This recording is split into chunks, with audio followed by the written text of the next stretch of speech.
A paz do Senhor, meus queridos irmãos, vamos meditar na palavra de Deus.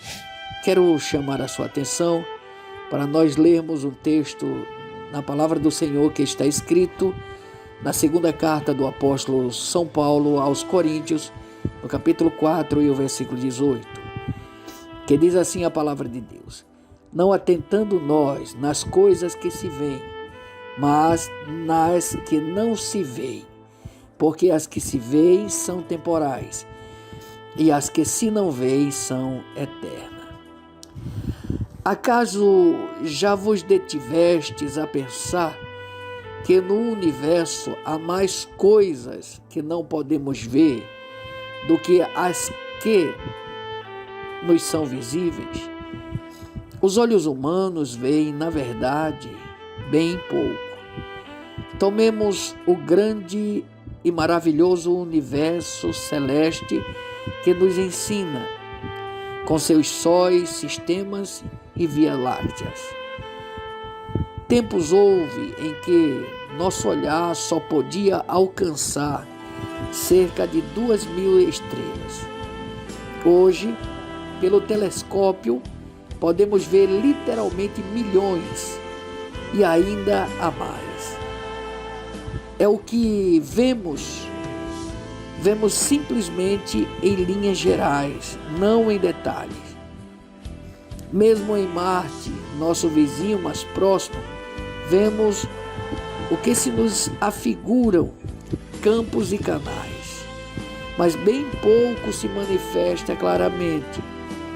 O olhar por um telescópio de qualquer dimensão convence-nos que há acima de nós muito mais do que se pode ver, mesmo com o auxílio dos mais poderosos instrumentos. Olhemos também o universo abaixo de nós, o universo que vemos por um microscópio. Eis que se abre diante dos nossos olhos outro universo, tão surpreendente como aqueles que vemos através do telescópio. Somos por vezes inclinados a pensar que as coisas que vemos são tudo quanto existe, o que se afeta positivamente nosso senso de valores.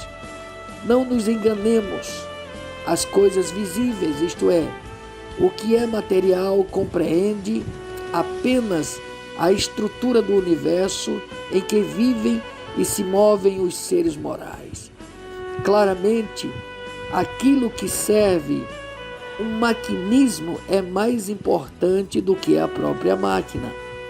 O que vemos existe para as coisas muito mais importantes, muitas das quais são invisíveis, mas todavia reais. Entre as coisas invisíveis acham-se as espirituais. Seres como a Trindade e os anjos são invisíveis aos olhos humanos, da mesma maneira que o são as atitudes e os motivos, se bem que se revelam em atos, são no universo as realidades do valor eterno. Eis porque nosso texto diz: as que se veem são temporais, e as que se não veem são eternas. Queridos irmãos, senhoras e senhores, o apóstolo São Paulo, quando ele escreve esse texto sagrado que nós lemos, Paulo ele vem falando acerca dos desígnios e os efeitos, as aflições. Fala também as coisas visíveis são contrapostas às invisíveis. Nós vemos que no contexto sagrado, o apóstolo São Paulo disse: por isso não desfalecemos, mas ainda que o nosso homem exterior se corrompa, o interior, contudo, se renova de dia em dia. Aí no verso 17 ele diz: porque a nossa leve e momentânea tribulação produz para nós um peso eterno de glória muito excelente. Aí no verso 18, Paulo fala o nosso texto em epígrafe: não atentando nós nas coisas que se veem, mas nas que se não veem, porque as que se veem são temporais e as que se não veem são eternas. Vejam, meus amados, que Paulo disse aqui: por isso não desfalecemos, mas ainda que o nosso homem exterior se corrompa, o interior, contudo, se renova de dia em dia. Aí você pode até me perguntar e dizer: mas, irmão Moisés, o que é isso? Que homem é esse? Homem interior e homem exterior. O que é isso? Eu te respondo: o homem exterior é nosso corpo físico, sujeito à decadência e que vai caminhando para a morte por causa da mortalidade e aflições da vida, como Paulo fala no verso 17. Ele disse: porque a nossa leve e momentânea tribulação produz para nós um peso eterno de glória. Já o homem interior é o espírito humano, o nosso ser interior, que recebe a vida espiritual de Cristo. Embora nosso corpo envelheça e decaia, experimentamos a renovação contínua mediante a outorga constante da vida e poder de Cristo, cuja influência capacita a nossa mente, nossas emoções e vontade a se conformarem com a sua semelhança e propósito eterno. Isso aqui é o que Paulo se refere ao homem exterior e ao homem interior. No verso 17, Paulo disse: porque a nossa leve e momentânea tribulação produz para nós um peso eterno de glória, um peso eterno de glória muito excelente. Queridos, as aflições e as privações suportadas na vida daqueles que permanecem fiel ao nosso Senhor Jesus Cristo, são leves em comparação com a abundância de glória que temos em Cristo. E essa glória já está parcialmente presente, mas só no futuro será experimentada plenamente. Você pode ver isso, sabe onde? No capítulo 8 da carta do apóstolo São Paulo aos Romanos, no capítulo 8 e o versículo 18 da carta do apóstolo São Paulo aos Romanos. Paulo disse o seguinte, 8 e 18. O apóstolo São Paulo disse o seguinte, porque para mim tenho por certo que as aflições deste tempo presente não são para se comparar com a glória que em nós há de se revelar. Quando nós alcançarmos a nossa herança no céu, poderemos dizer que as tribulações mais severas não eram nada em comparação com a glória do estado eterno. Não devemos, meus queridos irmãos, nos desesperar. Não devemos perder a esperança, nem deixar a nossa fé diminuir em meio aos nossos problemas. Não podemos deixar, porque a nossa, essa leve e momentânea tribulação ou aflições que nós passamos aqui na terra, elas irão produzir um peso eterno de glória muito excelente. Olhando direitinho para esse termo, para esse texto sagrado, eu entendo que as aflições, os problemas que nós enfrentamos aqui na terra, é nada mais, nada menos para que eles possam produzir esse peso eterno de glória quando nós chegarmos lá no céu.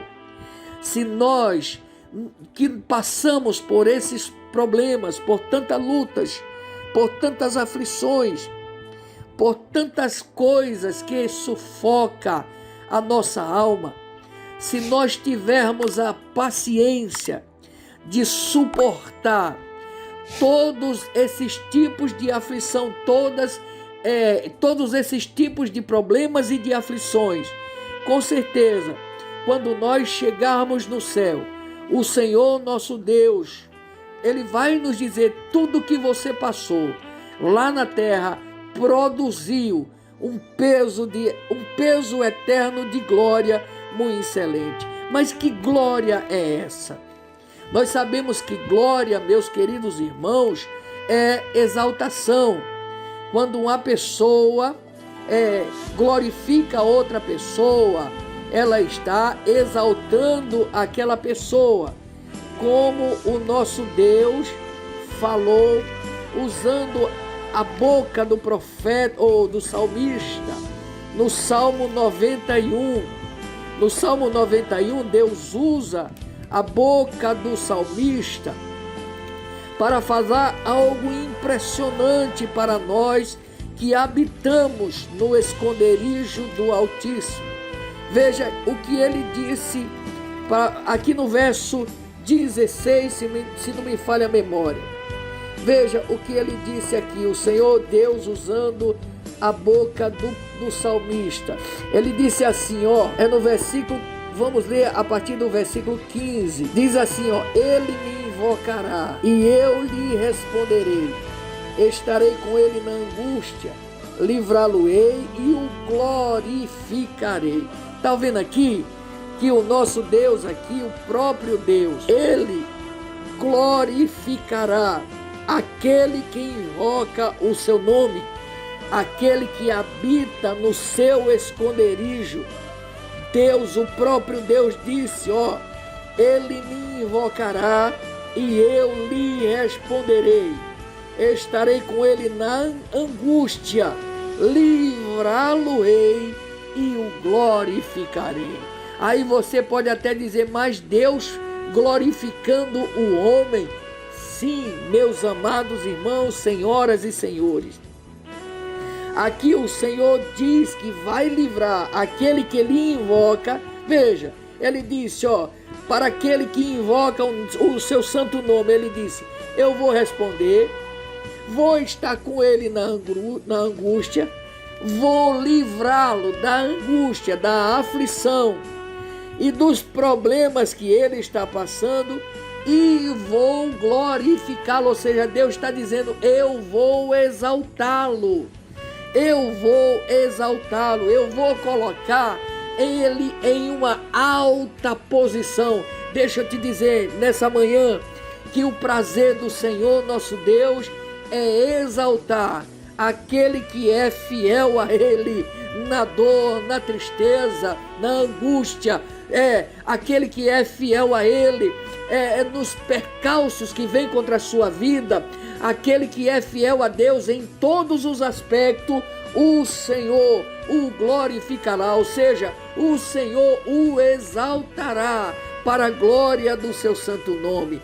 Foi por isso que o apóstolo São Paulo, conhecendo esse mistério, Paulo disse, não atentando nós nas coisas que se veem, mas nas coisas que se não veem, porque as que se veem são temporais e as que não se veem são eternas. Aquilo que nós não vemos são coisas que Deus tem preparado para nós. O próprio Paulo, escrevendo na sua segunda carta aos Coríntios, se não me falha a memória, segunda carta de Paulo aos Coríntios, Paulo disse o seguinte, aquilo que o olho não viu, o ouvido não ouviu e nem subiu ao coração do homem, são as coisas que Deus tem preparado para aqueles a quem Ele ama. Vejam, meus queridos irmãos, meus amados do Senhor Jesus Cristo, quantas coisas boas tem invisíveis para nós, coisas boas que nós não vemos, que nós não podemos apalpar, que nós não podemos ver, São coisas excelentes que Deus tem preparado para cada um de nós. E nessa manhã eu quero dizer a você uma coisa muito importante. Pelo amor de Jesus Cristo, se aproxime de Deus, chegue mais perto do Senhor, para que você possa usufruir dessas grandes bênçãos, dessas coisas maravilhosas que Deus tem preparado para cada um de nós.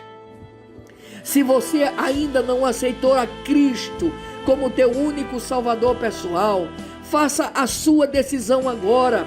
Se arrependa dos seus pecados, entregue a sua vida nas mãos de Jesus, para que você possa ser participante dessas coisas gloriosas que aos nossos olhos estão ocultas, estão invisíveis, mas que são coisas excelentes que Deus nos dará. Quando nós chegarmos lá no céu, o Senhor nos coroará, o Senhor nos glorificará, Ele nos exaltará para a glória do seu santo nome. Não perca tempo, não perca tempo. E você que já é crente, salvo em Jesus, e está passando por problemas difíceis, e está tentando parar na caminhada, levante a sua cabeça. Veja que Jesus não retrocedeu. Quando colocaram aquela cruz tão pesada sobre os seus ombros, Ele não retrocedeu, mesmo apanhando, mesmo sendo chicoteado, mesmo sendo escarnecido e maltratado, Ele não retrocedeu. Ele foi até o fim, porque Ele sabia que eu e você, nós existiríamos nessa geração e que precisaríamos da sua misericórdia, precisaríamos dele para caminharmos, para nos movimentarmos, para nos alimentarmos, para respirar, para pensar, para raciocinar. Nós precisávamos dele para tudo, e por essa razão ele não desistiu de nós. Mesmo sofrendo, mesmo sentindo dores terríveis, ele não parou na caminhada, ele foi até o fim. Não pare, mesmo que você esteja cheio de problema, não pare. Você não pode parar, você não pode retroceder, porque lá na frente existe um grande troféu, lá na frente existe uma grande recompensa que nem você viu, nem eu vi, mas nós sabemos que tem, porque a palavra de Deus nos revela nessa manhã que existe uma grande recompensa para nós. Não perca tempo, não retroceda, levante a cabeça. Você é mais forte do que o problema, você é mais forte do que a doença, você é mais forte do que as perplexidades que tem se levantado contra a tua alma, contra a tua... Você é maior. Mas por que eu sou maior? Porque você tem o maior dos maiores ao teu lado, que é o Senhor Jesus Cristo. Jesus Cristo disse: eu estarei convosco todos os dias até a consumação do século. Não pare na caminhada, levante a sua cabeça, abra os seus olhos e veja a grande recompensa que o Senhor tem para você, tem para mim, tem para todos aqueles que são fiéis ao Senhor e que acredita no poder do nosso Cristo amado, no seu amor e na sua misericórdia. Não pare, continue na caminhada, em nome de Jesus Cristo Nazareno. Em nome do nosso Senhor Jesus Cristo, o Filho de Deus. Eu quero orar com você agora. Senhor, o meu desejo é fazer com que o mundo conheça o plano maravilhoso que Tu tens para cada ser humano. Quero ser instrumento de boas novas. Usa-me, Senhor, em nome de Jesus. Pai, usa também esses irmãos que estão nos ouvindo hoje. Usa eles, abençoa eles, não permita que eles parem. Aquelas pessoas que, quem sabe, estão aceitando a Jesus agora, fortalece, enche elas do Teu Espírito Santo e da força para que eles possam caminhar nesse caminho tão maravilhoso, meu Senhor, que o Senhor traçou para cada um de nós, Pai. Dai-nos um dia abençoado, em nome de Jesus, e fica conosco para todo sempre, em nome do Senhor Jesus, Pai. Eu te peço e te agradeço hoje para todo sempre. Amém. Deus te abençoe, queridos. Tenham um bom dia, em nome de Jesus. A paz do Senhor. Um abraço.